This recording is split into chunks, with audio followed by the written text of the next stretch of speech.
Hi guys, Simon here again. Continuation, Solomon's Tales. We left it, Solomon and Ning was just about to sort some bikes out. They were talking to Jeff, the bar manager. Jeff was advising that they took small Hondas, the Honda Wave. This is like a Honda C90.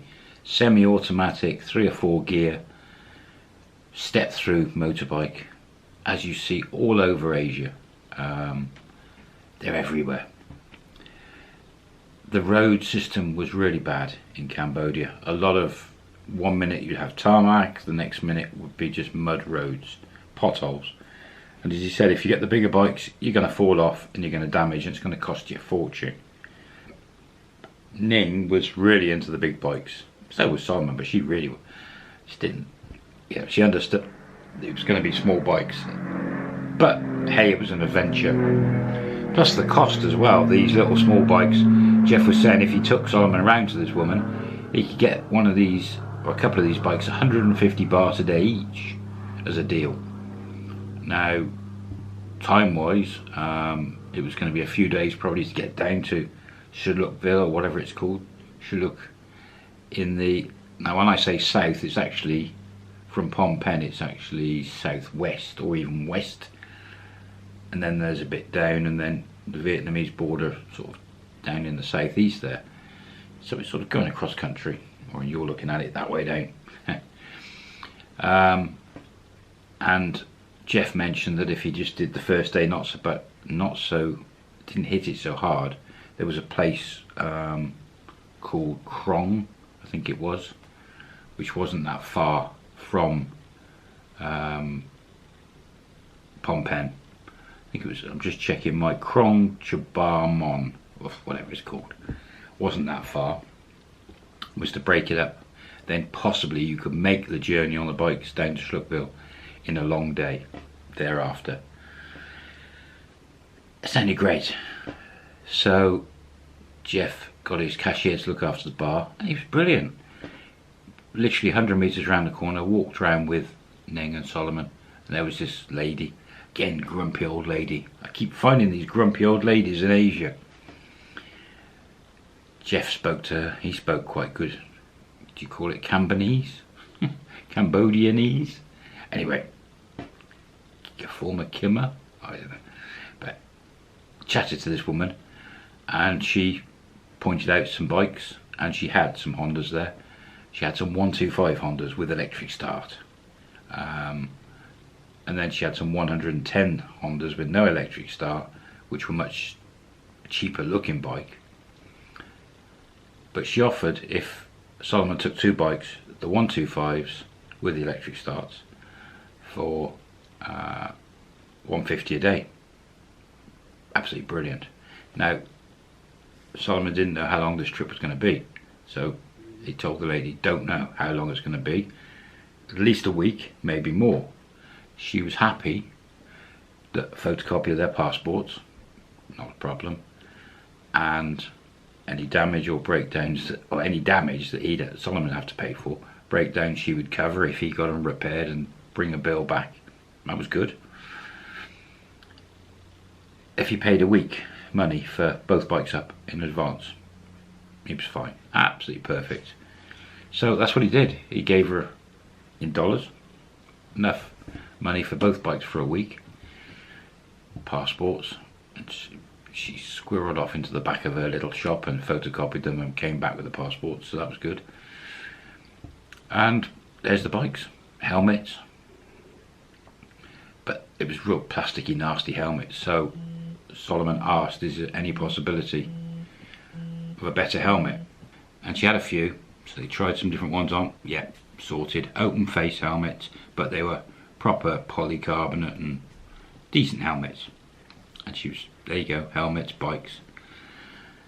So they left the shop, they got the bikes, said thank you so much to Jeff, and headed back to their hotel. Rode the bikes back, parked my hotel, went in, and it was better if they waited till the next morning before heading off. Jeff had said it was probably a 3-4 hour ride to this area. Might be worth going online and trying to find a guest house there and booking online. And they could have a look around Phnom Penh. Now they've got the bikes. So they'd have to come back to Phnom Penh to bring the bikes. So Solomon said to Ning, when we come back on the circuit, we'll spend a couple of days here and have a good look around. So yeah, that's what they did. So they dumped the bikes, hotel, back in, paid the hotel for another night. In the corners, a little bit of an email, a couple of machines they can use, internet, and they jumped on there.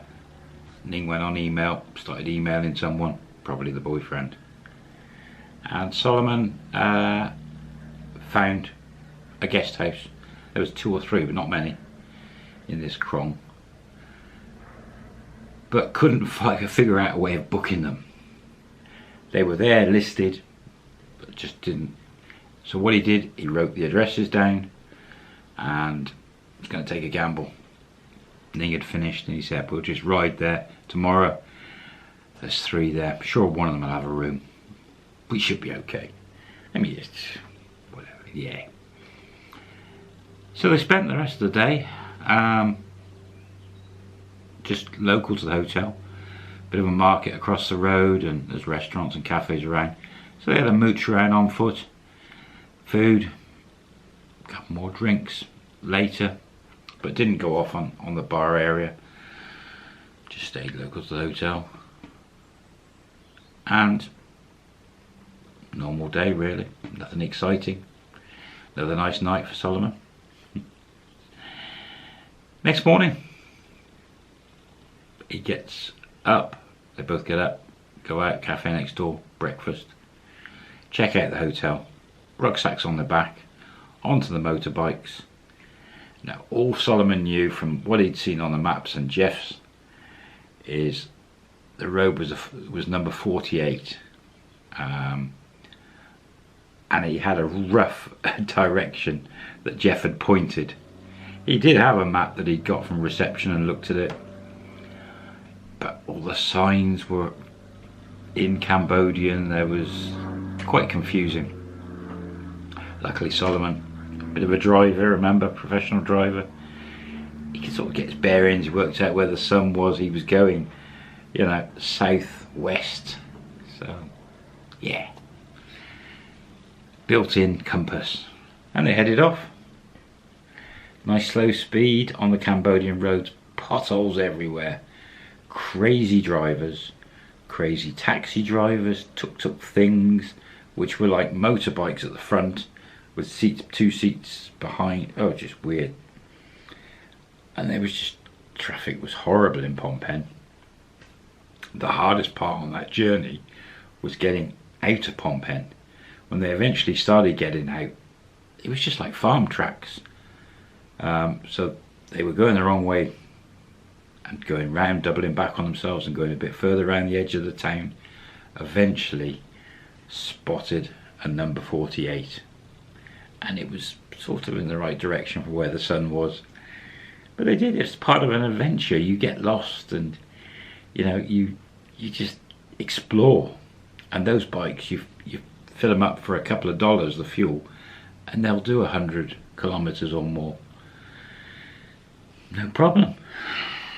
So off they went out of Phnom Penh, and they got on this road.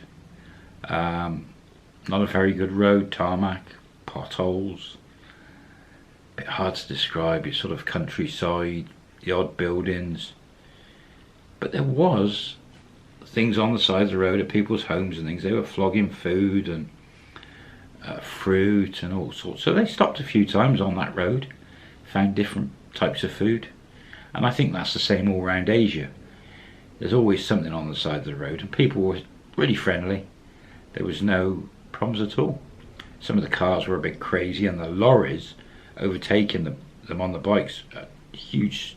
Well, it felt like the lorries were speeding, but they probably weren't, and they got quite close. So it was quite dangerous. Any of your travel insurance you've got going into Asia won't count for anything if you hire a bike and you have a bump. I'm sure it's not going to cover you unless you've got the proper licenses. And that woman in the bike shop didn't even ask for licenses. didn't ask whether you had insurance or anything. You're just taking your own life in your hands. So you've got to be quite competent on a bike if you're going to just do what Solomon did. Be prepared, you know, for some close shaves with vehicles, because they don't care. I'm sure they'd knock you off into a field, carry on driving as if you didn't even know they'd knocked you off. But they headed off on this road. It wasn't hugely busy, but it was a lot of lorries, and the surface kept changing all the time. And they were averaging about 45 kilometers an hour, not very fast. But weather was good, scenery was beautiful. They just kept going. Hopefully they were on the right road. Number 48. It seems a lot of lorries on that road, so it must be the right one. And as it happens, it was. They actually, about 3 hours, maybe 2.5, 3 hours, they arrived in Krong, or whatever it's called. And the signpost actually said Krong in English. So that was a surprise. They thought it was going to be a longer ride. They came in. It was quite a nice little town. Wasn't huge, but there was a garage.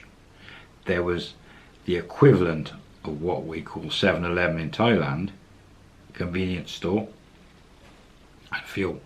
So they piled in there, filled the bikes up into the convenience store, topped up with the usual stuff, cigarettes and bits and pieces. And Solomon pointed to the map to the person behind the counter, tried to explain the address is guest house. Yeah, usual signs when you're in a foreign country, just and he pointed, the guy in there pointed just down the road, same road. So they were obviously in the right area.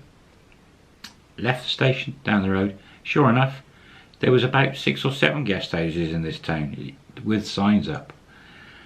So they stopped. There was a couple next to each other they stopped at, looked pretty much the same. There's like a drive where you could park your vehicles next to these little rooms. They're just like little chalets. So they dropped in at the first one. 300 Thai baht a night. Pennies. So back then that was, oh, it was just, you know, it was like less than $5. It was crazy. Brilliant, cheap.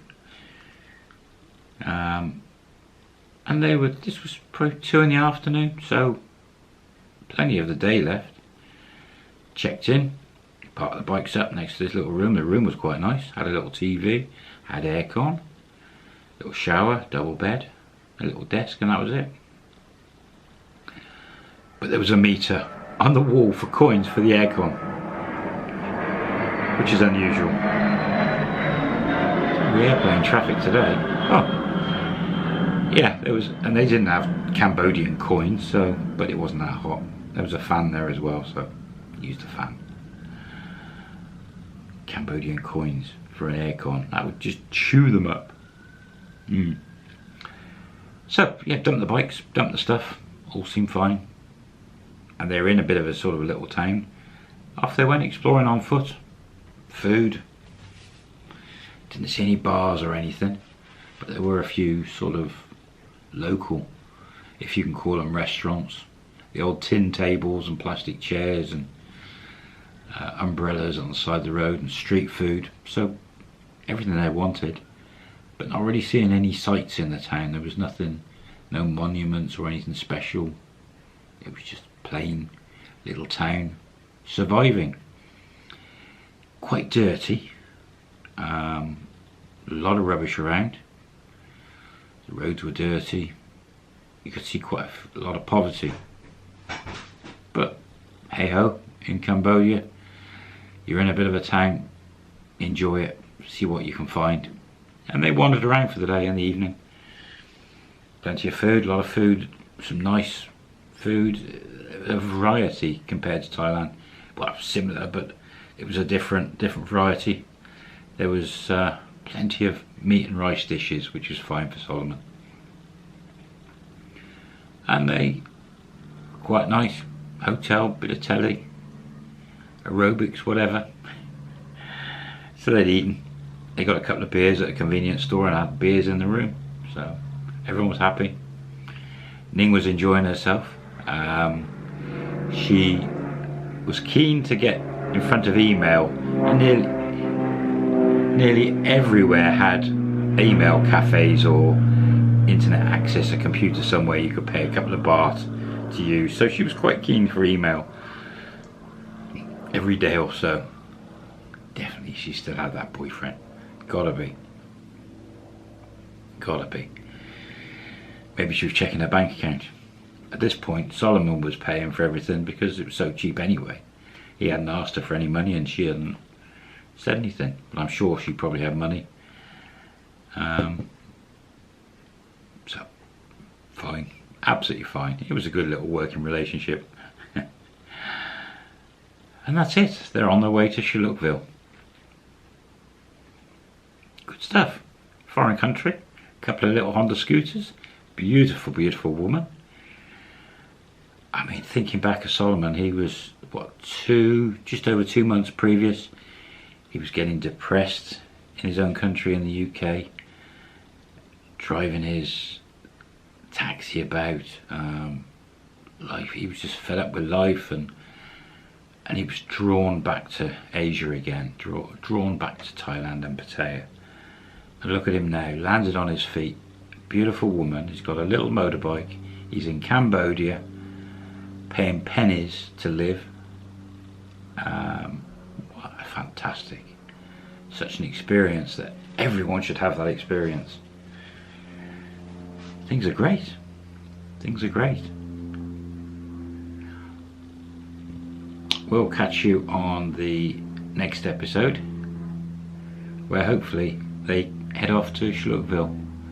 That's meant to be, even back then it was supposed to be the next Pattaya, the Pattaya of the future, the entertainment zone of Cambodia of the future. So Solomon didn't know what to expect. We will see. See you on the next one. Bye.